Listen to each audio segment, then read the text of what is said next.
Welcome to Dead Man Talking.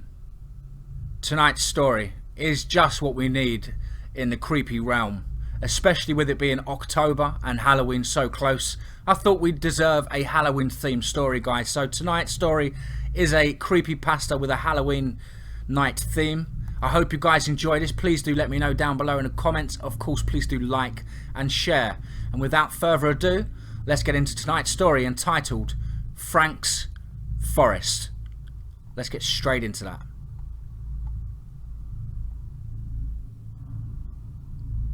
In the back seat of her mother's minivan, Ashley admired the passing autumn foliage and contemplated the excitement and fear she and her best friends were sure to experience at Frank's Forest, an attraction featuring actors as zombies, witches and werewolves galore, all trying to kill the visitors.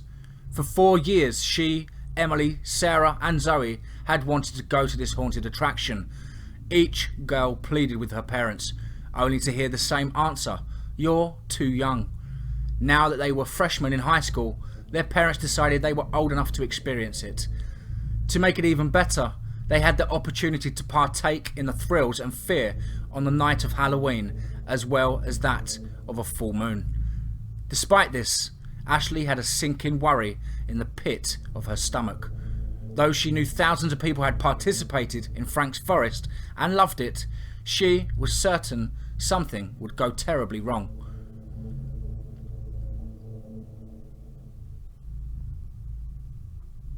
Over the course of the past year, Ashley started seeing a therapist to discuss her increasing feelings of paranoia. At first, it was focused on the paranormal. She claimed to see countless ghosts lurking around her home. Since her parents had no reason to believe otherwise, they kept an eye out for supernatural happenings around the house. To their dismay, her parents never experienced any ghostly activities. The spirits only seemed to want to interact with Ashley. Once her ghost phase moved on, she felt as if someone was constantly staring at her. Whether she was in class or with her family or completely isolated in her own room, she could not shake the feeling that someone was watching her. This feeling kept her constantly on edge and would not allow her to sleep for more than a few hours at a time. She realized she must be going crazy and admitted it to her parents.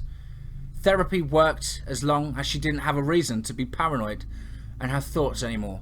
However, her feelings of paranoia only intensified when her friends reminded her of their dream to go to Frank's Forest. Ever since that conversation 6 months ago, Ashley has had nightmares where she and her friends have died in hundreds and hundreds of different gory ways. These nightmares only got worse when they made definite plans to go on Halloween night, the night of a full moon. Her paranoia convinced her there would be real werewolves there that would transform and maul all her friends and her to death. Although her fear was petrifying at times, she refused to ruin the fun and excitement for her friends. Ashley decided not to tell them of her therapy sessions or her unshakable worries. "Ash, are you okay?" Sarah asked tentatively from an adjacent seat. "I'm fine. I'm just a little nervous, I guess," she assured. Zoe turns around from the passenger seat, glaring at her with an annoyed expression. "Why are you nervous? We finally have a chance to go, and you're going to ruin it all for us. Just enjoy it, won't you?" she demanded. "Now, Zoe, that's enough," Ashley's mum interfered. "Come on, Zoe, don't be rude," Emily chimed in. "By the way, thanks for the ride, Mrs. Hamilton." "Yeah, thanks," the other girls added. "No problem, girls," Mrs. Hamilton said, smiling as she turned down a dirt road and into an unfamiliar forest. After 5 minutes, the girls saw a small yet packed parking lot. Mrs. Hamilton backed into a space and turned to face the girls again. "I don't know this area well, and it's quite a drive, so I think I'll find somewhere to relax until you girls are done. Just shoot me a text or call me when you're all done and I'll be back for you, okay? Alright, Ashley answered as her friends climbed out the vehicle. Ashley, please, try to relax and have fun tonight. I know it might seem scary, but don't freak yourself out. Your friends are with you, and they all want to have fun with you too. I know, Mum. Thanks again. I love you. I love you too, sweetie. Once Ashley exited the van and the girls crossed the lot, Mrs. Hamilton pulled out of her spot and back down the road. After the girls watched Mrs. Hamilton leave, Sarah interrupted the silence. We don't want to be late, guys, she said, gesturing toward a narrow dirt path with a tickets sign handwritten in red paint. The girls walked silently down the path for a minute until they reached the ticket booth. Sitting inside was a woman with dark circles under her eyes and an uncommonly pale face. 4 of you? She asked in a husky voice. All 4 nodded. That'll be $80. Each handed her $20 bills, which she placed in the cash register. Behind this ticket booth is a group of picnic tables. That's where your guides will be meeting in a few minutes. Until we meet again. She smirked at them as they passed. Once they were out of earshot, Zoe commented, she was creepy. Are you guys sure we can handle this? Ashley wondered nervously. Of course, Ash, we'll be fine, Emily reassured her. We just paid for our tickets anyway, Zoe reminded her. If you don't want to do it, I guess you don't have to. You're just out of $20. Look, there's no need to make such a big deal out of this, guys, Sarah chimed in. Plenty of people have gone here before, and it must be pretty good if it's still open. Let's have fun. Ashley sighed and nodded. Sorry, guys.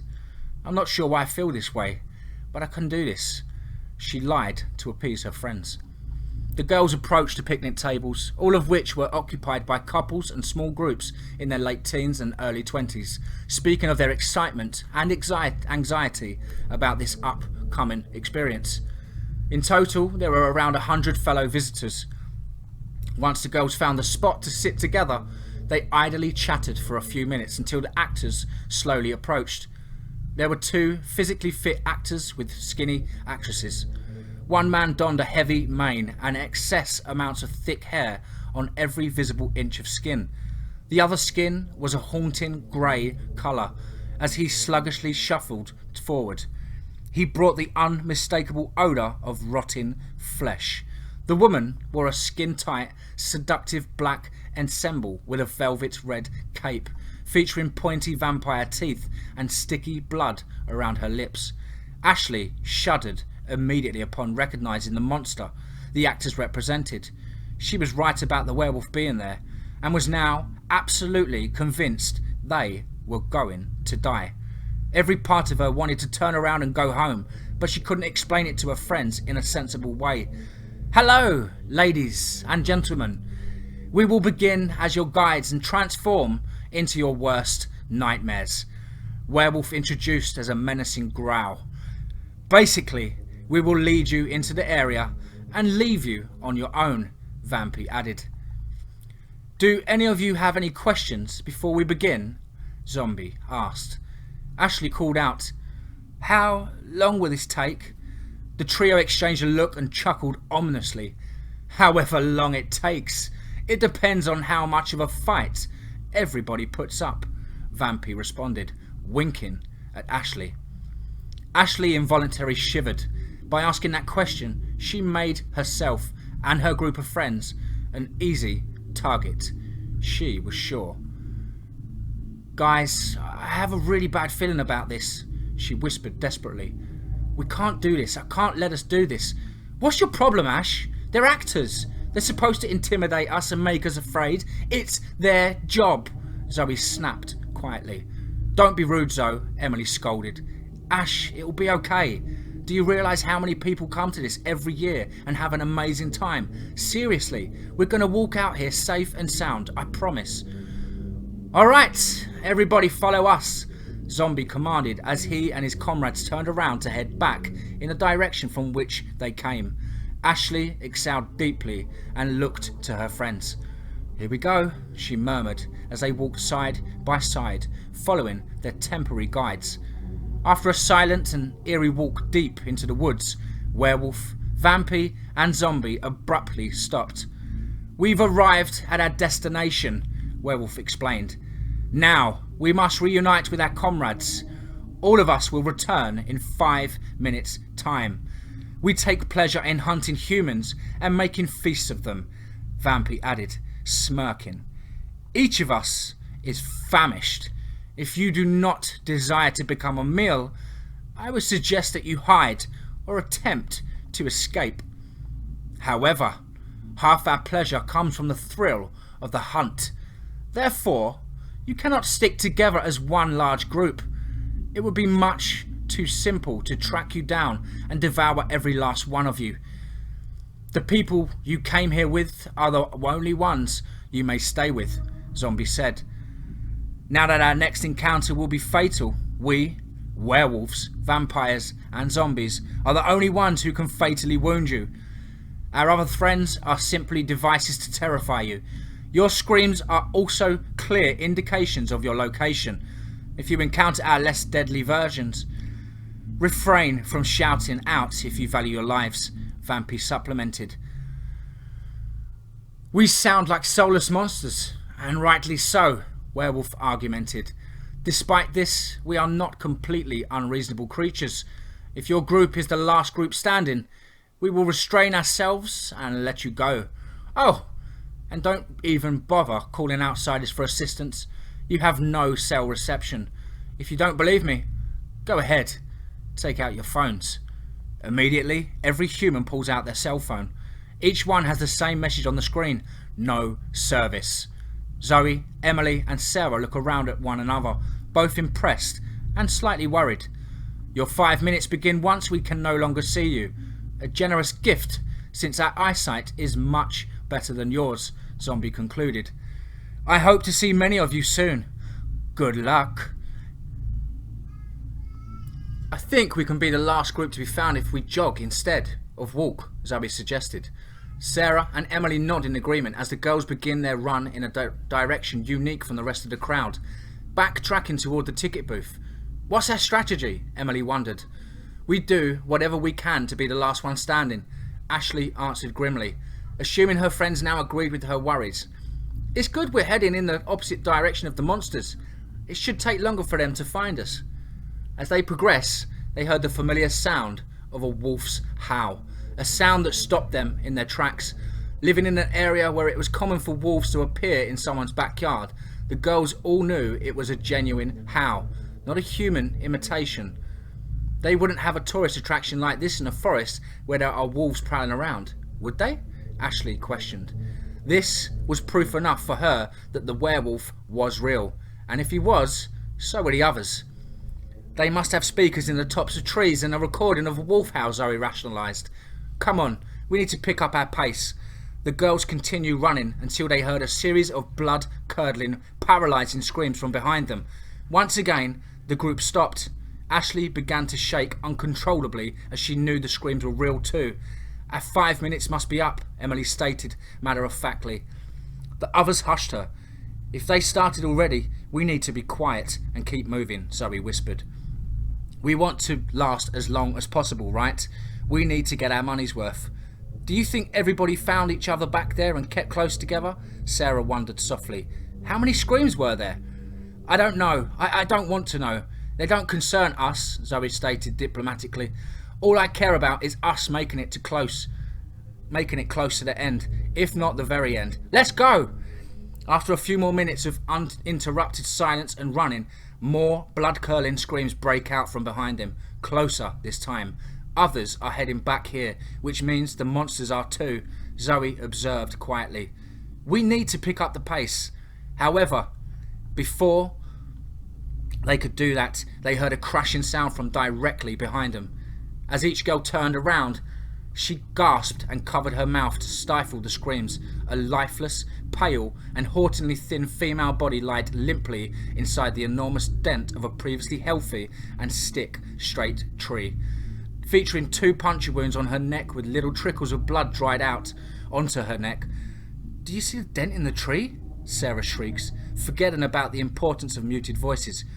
Humans can't throw that hard, even from a short distance. They either had a catapult or...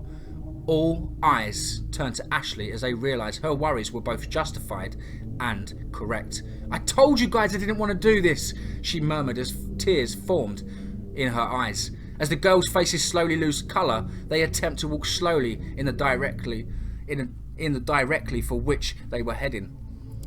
We need to keep moving, Emily muttered, emotionless. We're not getting out of here alive, are we? Sarah asked them. I don't think anyone is, Ashley responded honestly.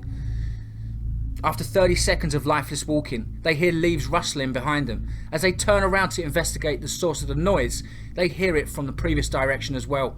All four girls realise instantaneously that they were surrounded. At the moment, none of the monsters were visible, yet. Are we the final group? Emily called out timidly. We heard plenty of screaming going on. Does that mean we get out of here alive? The response consisted entirely of growls and devious laughter.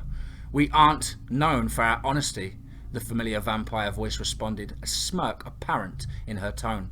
Well, I'm sorry if we ever doubted you, Ashley, Zoe said, reaching for her hand as the girls felt the monsters closing in on them. Once they were finally visible, Ashley noted the clothing dampened with blood and the dried blood ringing in their mouths. In the moment before the four girls were preyed upon like wild animals, Ashley felt a strange happiness, finally realising that at least her paranoia regarding Frank's forest wasn't paranoia at all. Wow, hope you guys enjoyed that story. Please do let me know down below in the comments. Of course, guys, please do like and share. And remember, as ever, folks, be safe, not sorry.